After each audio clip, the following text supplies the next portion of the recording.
Hambankan tajuk lagi, Wak. Jadi, Wak, cerita petang ini kita masang tajuk lagi, Wak, ya. Ini, Wak, Pak Tekong kita tak pandai berkayuh, Wak, dia. Tak pandai berkayuh. 4 utas saja, Wak, kita pasang, Wak, ya. Jadi, Wak, kita ambil dulu anak bakau, Wak, untuk buat pancang tajuk gitu, Wak.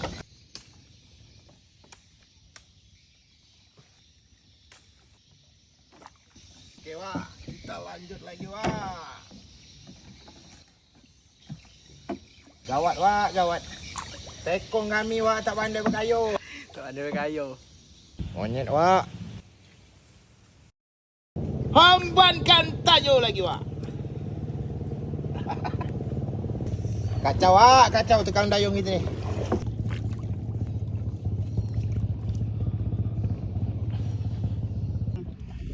Gila, Wak, berkusal juga berkayuh nyeberang tu, Wak. Jauh benda. Ini sungainya, Wak, ya. Hambankan tajuk.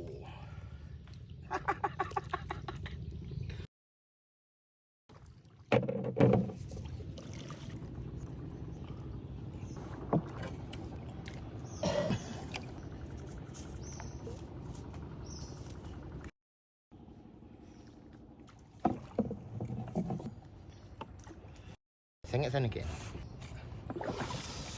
Jadi, Wak, sudah siap kita pasang tajuk, Wak. Pagi besok baru kita angkat, Wak, ya.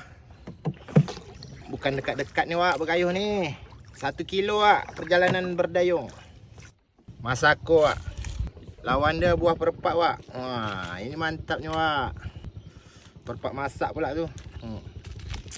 Mak masam dekat, Wak.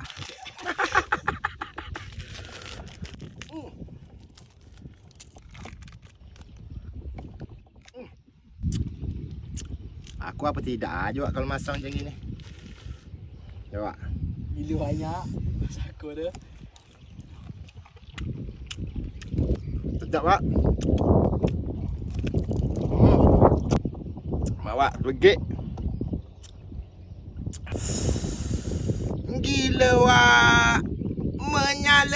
Menyala, Wak, ai.